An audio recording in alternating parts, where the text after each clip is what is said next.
Now, I'm pleased to be joined on the first part of this show by Miss Michelle Gillis-Henry and Miss Allison Brown, who are with the Infection Control Department at Trinitas Regional Medical Center.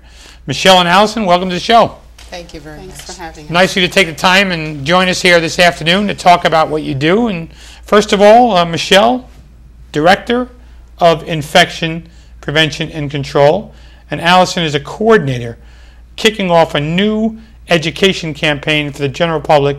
It's called WAVE. Michelle, Allison, first, why don't you tell us a little bit about yourself? How'd you wind up in Trinitas, and why do you do this work? Who wants to go first? Michelle? Well, I've been at Trinitas for 8 years. I've been in infection control for over 20 years. My background is microbiology, and I recently got a degree in nursing. So my love for bugs has gone back for many years. And this job combines the two fields of microbiology and nursing quite nicely, and I really enjoy my job. I get a kick out of how you went from infection control to bugs. Is that what infections are, bugs? Right, that's what we call them, bugs. And we call ourselves the bug ladies. Right. So Allison, how'd you get here? What's your background? My background is I've been a microbiologist for 25 years. And I've always reported the infections to infection control. So I just went to the other side where now they're reporting the lab is doing what I used to do. And I am in school also for a master's in public health. So what do you like better, this side of it or the other side of it? I like this side of it, you know, just to try to avoid the infections, because as a microbiologist sometimes you see bacteria that you think if the person was educated that you could avoid this bacteria. So. And what is the WAVE program? What are we trying to do here? What is it? The WAVE program was created by the U.S. Department of Health and Human Services, mainly to educate patients and their caregivers as to what their role is in preventing healthcare-acquired infections. Healthcare-acquired infections are quite a problem in our community. About 5% of people who go into the hospital end up with an infection. And that's our job too. At Trinitas, we try to avoid our patients being part of that 5%. We've done at least we hope we're doing a pretty good job. In fact, we've had 88 weeks without a bloodstream infection in our ICU recently.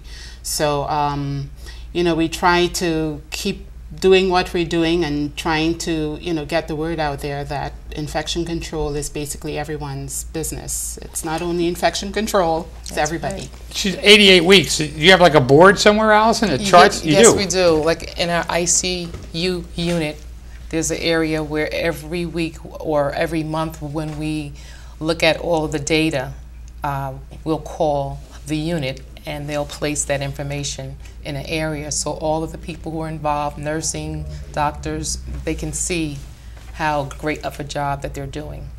Now, I guess one of the big, I have a young girl who is 12 and she has to get inoculated, and one of the things she got inoculated for was meningitis, which I had to explain to her, which is a very infectious disease, correct? And absolutely. If that got out in the community, it could, do you look for the really severe things, or do you look for blood disease, or all of it?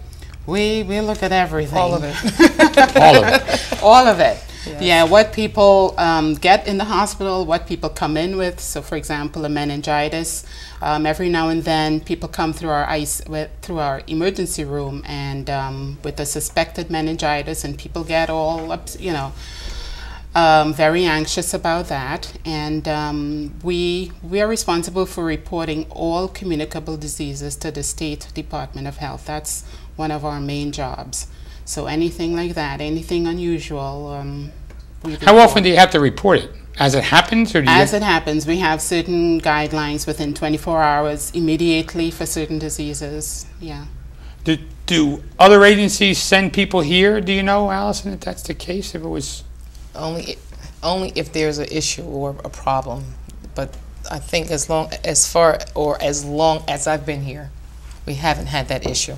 And you deal with it yourselves, in other words. Well, Yeah. we communicate with various Communicate, people right. within the hospital as well. So why is the WAVE program important when it comes to communicating? Why is it so important? Well, the WAVE campaign is really intended to educate health patients and their caregivers as to what to do to prevent healthcare infections.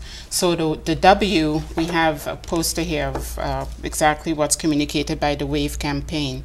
We wash our hands, you know, telling the caregivers, and also letting them to be educated enough to tell the healthcare providers, wash your hands before and after visiting any patients, which is very important. Well, in my job, shaking hands all day, it's washing hands is important. Oh, it's extremely important, and that's why at Trinitas Regional Medical Center we have alcohol dispensers placed everywhere near the elevators and in all the patient rooms. We make sure that there's soap and water and a sink available for people to be conscious at all times of washing their hands. And the A's? And the A is ask the questions. Make sure that if your loved one has any type of problems, medical conditions, if you have any type of concerns, you want to be sure that you ask either the nurse, the doctor, or any of the healthcare providers that's providing the service. Why is it important to ask questions? Because you can reduce the risk of infection by, you know, getting to the problem early. Okay. You know, you don't want to, you know, like have a procedure that you feel is not correct to continue going on to, you know, for a long period of time. So asking the questions, not only the person who's ill, but the family members as well. Oh, sure. Right, Because having a second, you know, pair of ears or eyes Yes. is, you know, you're sick, you're in a hospital, you're not really thinking, you know, clearly. You know, in most cases you might be in pain, so having somebody else there, you know, ask a question. If you see somebody, you're going for a test, what is this test for? What is this medication for? You know, ask questions so you're more educated. And the V? The V is vaccination for the flu and pneumococcal vaccines. Flu kills a lot of people every year in this country, about 50,000. People get complications from the flu, pneumonia, and, you know, stuff like that. Our elderly are very sick, susceptible population of, you know, very susceptible to the flu. And pneumococcal vaccine is also very important, and it's probably best to ask your caregiver if you should get that vaccine. It's not recommended for everybody, but you should be aware that it's available and that you can get that vaccine. A couple of years ago, I traveled to Saudi Arabia with a delegation of mayors to meet with the royal family. And part of that trip was a lot of inoculations. Hepatitis A, hepatitis B. There was even some dialogue about whether I should get a booster for polio, which was decided that I didn't have to get.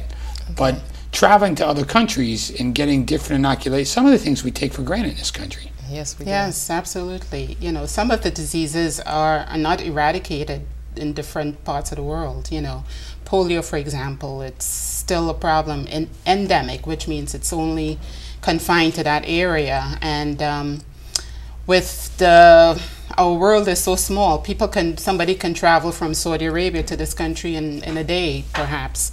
You know, we get people, we're so close to the ports and the airports that people can come off of a plane and have something very infectious. So we work very closely with a lot of our community providers. We work closely with the CDC surveillance unit at the airport.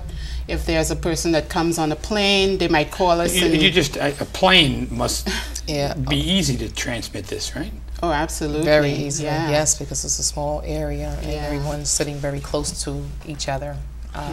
Infection prevention and control. The average person on the street, how do they find you two? You know, how do they find somebody with your knowledge to say, hey, you know, Allison and Michelle, they can help me, but how do they get to you? How do they find you? Well, we're at a hospital. My extension is, I'm at 994-5015. Well, that's if you're in a hospital. You figure somebody's going to help you. Right. I'm talking about Joe Sixpack on the street. How do they find out?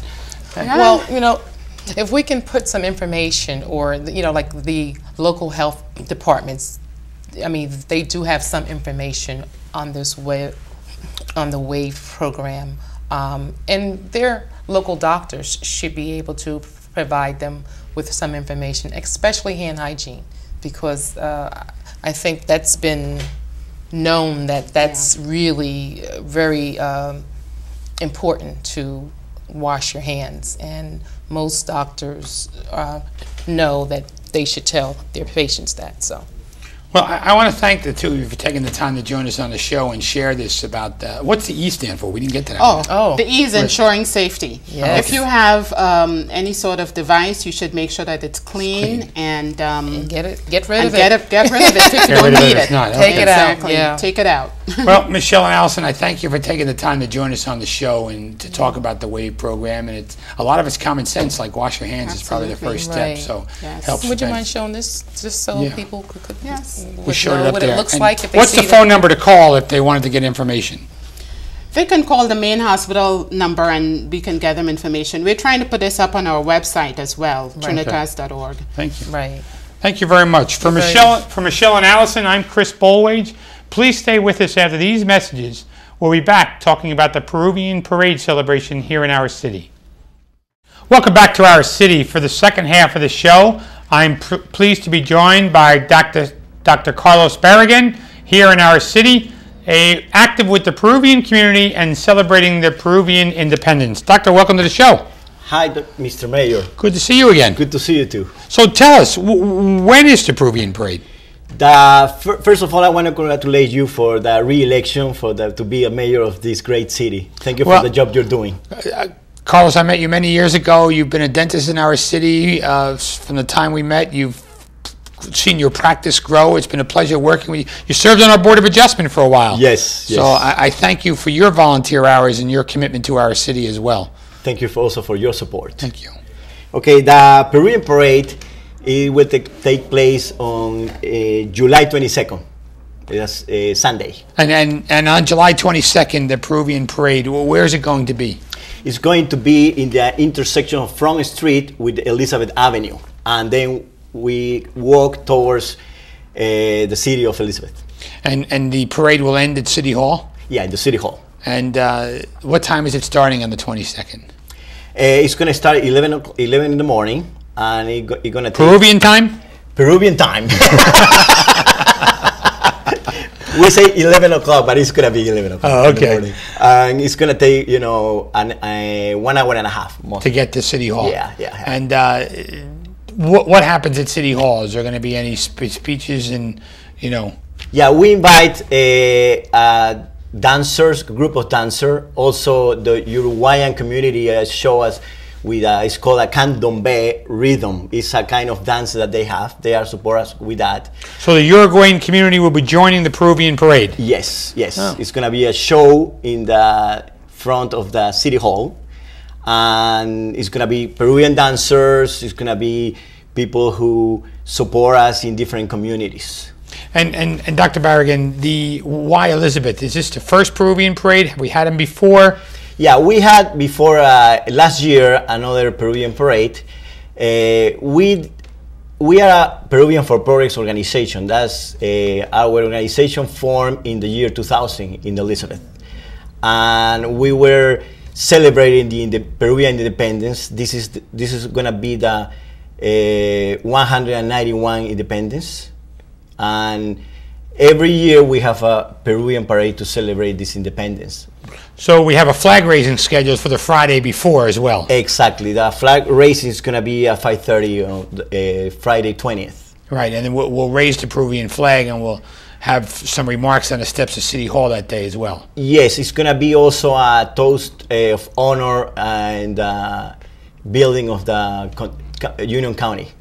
And who's organized? Peruvian for Progress, are they the main, or are there other people? Yeah, as a Peruvian organization, we are a Peruvian for Progress. We organized in the year 2000. We formed in the year 2000. And we are organizing this event. And we are since last year. And we organize it now every year. Before, we were joining with other Peruvian organizations in the city of Elizabeth, but in the last 2 years, Peruvian for Progress was taking charge of the organization. Now, a couple of weeks ago, you had the Colombian Parade in Elizabeth, and Peruvian for Progress was marching in the Colombian Parade. Exactly, it was last week. It's good to see that all of the different nations in South America are very active together here in Elizabeth. You have the Uruguayans, the Peruvians, and the Colombians. Are they that together down in South America? Yeah, you know, we are far away, but you know, when you are here in this beautiful country, all organizations, all communities trying to be united.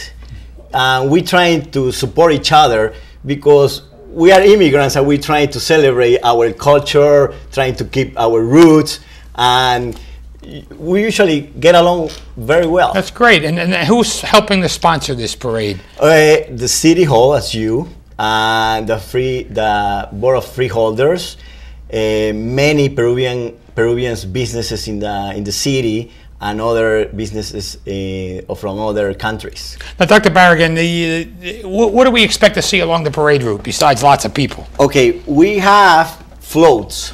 We're going to have 3 floats. And each float is going to show different regions of the country. The first float is going to show the coastal region.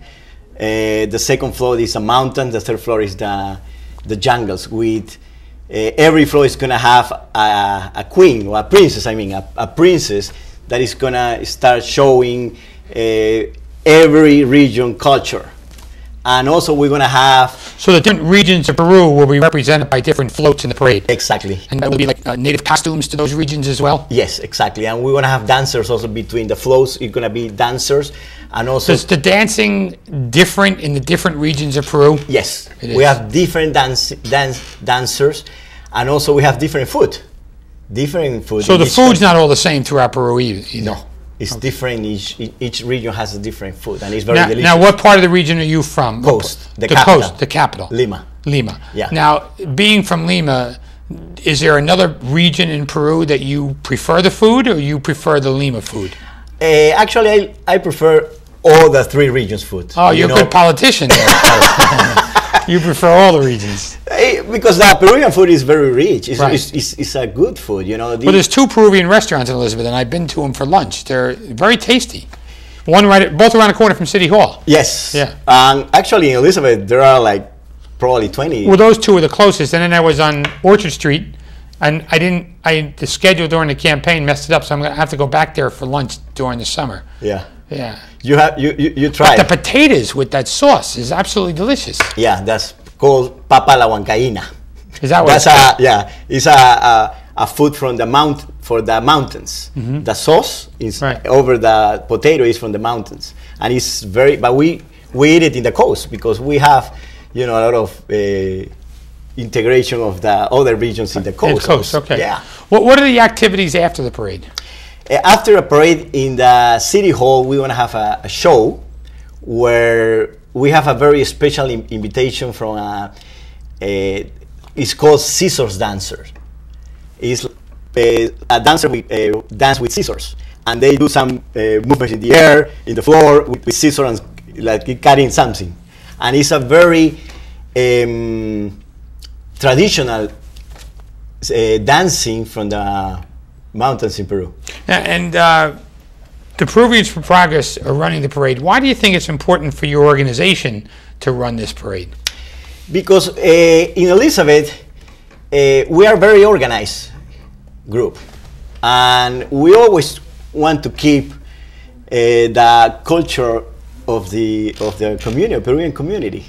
And thanks to our president, Ezio Bustamante, he's always on top of these events. He also wants to always celebrate this independence, and we join as a group, and we're trying to celebrate our independence every year. And also part of the Peruvian Parade is not the only event we do. Through the year, we also do health fairs. We do different kind of events, you know, to keep our roots. Now, who's going to be walking in the parade? It's going to be local businesses, but it's going to be first our dignitaries like you, and it's going to be the freeholders, the Peruvian consulate, and also many local Peruvian businesses. And is there a grand marshal to the parade? Yeah, it's going to be a grand marshal. Is Dennis. He's the owner of one of the best restaurants in Elizabeth. It's called Rocky's. Oh, Rocky's, yeah, Rocky's. Yeah. He's going to be the marshal. I've been there too. Yeah. He's a very good supporter from the Peruvian community. Okay. And you already talked about the Uruguayans joining the parade. Was it their idea or your idea to join the parade? Well, it's idea of the whole group. Always we have. Because the Uruguayans have a flag raising at the end of the month of August. At the end of August, they raised their flag on the steps of City Hall. Oh, they raised at the end of August. You mean for the Uruguayan community celebrating their independence? They have their independence after us. Right, exactly. Yeah. So if anybody wants information on the parade, who do they call and where do they get it from? They can call to the Ezio Bustamante, the president of Peruvian Parade. The number is 908-346-1528. And also our vice president, Pablo Flores. His number is 908-966-5823. And are you marching in the parade? I'm marching in the parade. Are you marching in the parade with your dental team? Exactly. I'm going to be in one of the floats. Right. You know, and that's amazing how, you know, all the communities join us during this event. I invite all the people from different communities to join us. It's going to be a great event. Now, what I learned new is the different regions in Peru with the different foods and the different customs and the different dances and how all that comes together should be a lot of fun. Yeah, it's going to be a lot of fun. And the flag raising, will the consul join us at the flag raising, or is it just going to be the Peruvians for Progress? No, it's going to be the consul. It's going to be there in that event, and also in the parade. Also, the Peruvian consul is going to be there also. So, real quick, how's your dentistry business doing? Very well. Okay. Thanks to the Elizabeth that is, you know, opened the door for me as a business owner. I love to work in Elizabeth because there is a different cultures here, and I'm very pleased to be here working for 19 years. I know. Yeah. And I congratulate you for building a great business in our community. Yeah, thanks to you. Thanks to the City Hall. I look forward to seeing you on July 22nd. Well, I'll see you on Friday for the celebration and the raising of the flag, and then for the parade. Thank you, Mr. Mayor. For Dr. Carlos Barragan, for Michelle Gillis-Harvey, and Allison Brown, I'm Chris Polwage. We'll see you next week on another edition of Our City.